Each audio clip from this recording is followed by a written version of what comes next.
In 1984, producer Dino De Laurentiis built what is now Screen Gem Studios in Wilmington, North Carolina, providing the spark to an industry that would grow to have a huge impact on the state's economy over the following decades.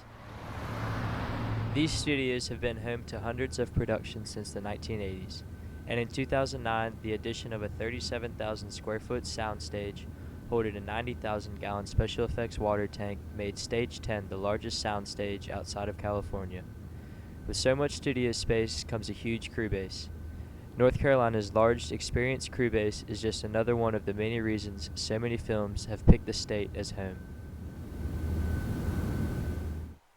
North Carolina has a wide range of scenic landscapes that have served as the backdrop for many films over the years. From the rolling Appalachian Mountains present in productions such as Last of the Mohicans and The Hunger Games, to various coastal settings seen in movies like Nights in Rodanthe and Safe Haven. Until about the early 2000s, a solid crew base, high-quality sound stages, and varying landscapes were all that were needed to draw productions into North Carolina. However, competition from other states led to the creation of film incentives. The first of these incentives was a refundable tax credit. How it all came about, but it used to be the program, even prior to my tenure, was a tax credit program. And that's essentially where certain productions, if they meet certain conditions, can receive a credit based upon the number of qualifying purchases. And that credit, depending on at which point in time, ranged. I think the highest it went to was a 25% credit, if I recall. This incentive was in place when the state's film industry was at its highest peak, making North Carolina very competitive with other states, until the end of 2014 when the incentive was set to expire and was not renewed. I think the argument that a lot of people had for letting it sunset was severalfold. Some people just didn't like the concept of incentives. I think that some people who were okay with the idea of incentives but really weren't okay with the idea of essentially a tax credit. Because the way the tax credit worked is we in North Carolina have to have a balanced budget. So we have to know how much we're going to bring in and how much we're going to spend. With a credit program, there's no telling how much the state would have to spend because, again, it was backward looking and it was based upon qualified expenditures, and there was no way to budget how much the qualified expenditures were going to be in any given year.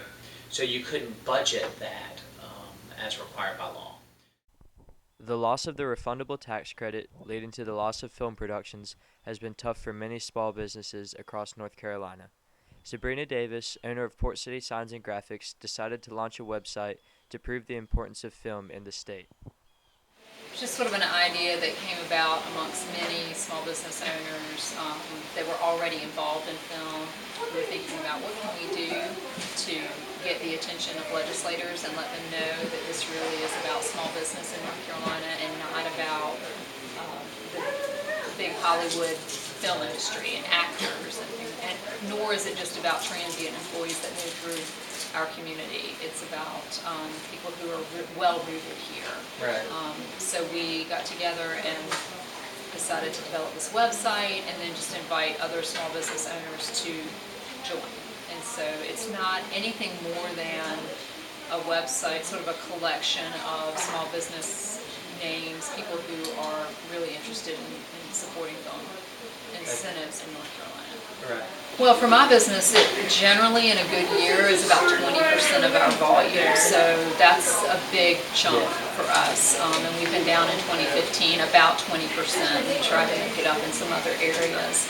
I can't speak to other businesses, but I know there are some, especially in Wilmington, probably in other areas like Charlotte, Nashville, that do have a large chunk that they can rely on each year. But it's tough when they're not here. You know, it's good business, it's quick business. We're good at it. They can rely on us, and so.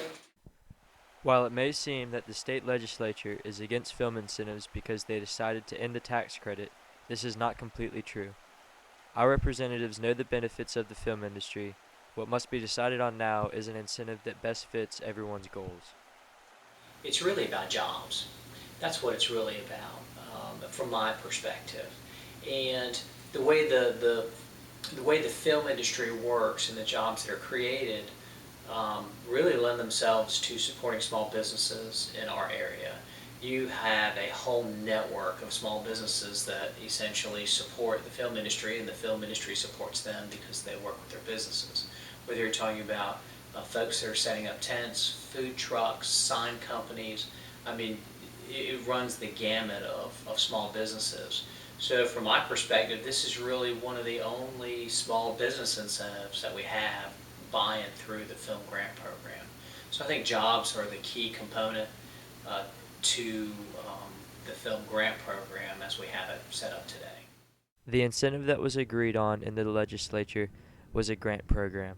This grant program started out too small to function as a proper incentive, but thanks to pressure from those in favor of the film business, this program has grown to be more competitive.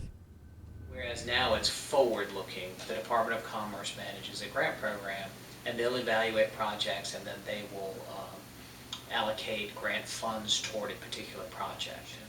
One of the ideas behind the recent change in the bill was really to focus more on the television series production versus maybe the major motion picture production. And the idea was that with the television production, those are typically much more stable. They're not one-off productions because they obviously stay on and hopefully they get picked up for another series. And that helps us to keep a stable crew base and keep folks who work in the film industry located in one place, and that would be here as opposed to having to travel to all different other places.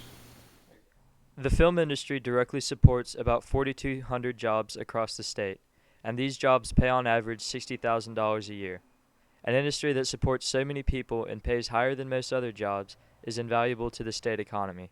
Without proper incentives, the productions that support so many families will choose to go elsewhere, leaving these families with no choice but to relocate or find a different line of work.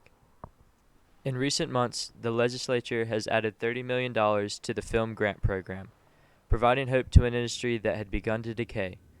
It is important that the people of North Carolina do not let our government forget how important this industry is to our state, and to make sure that film will always have a home here in Hollywood East.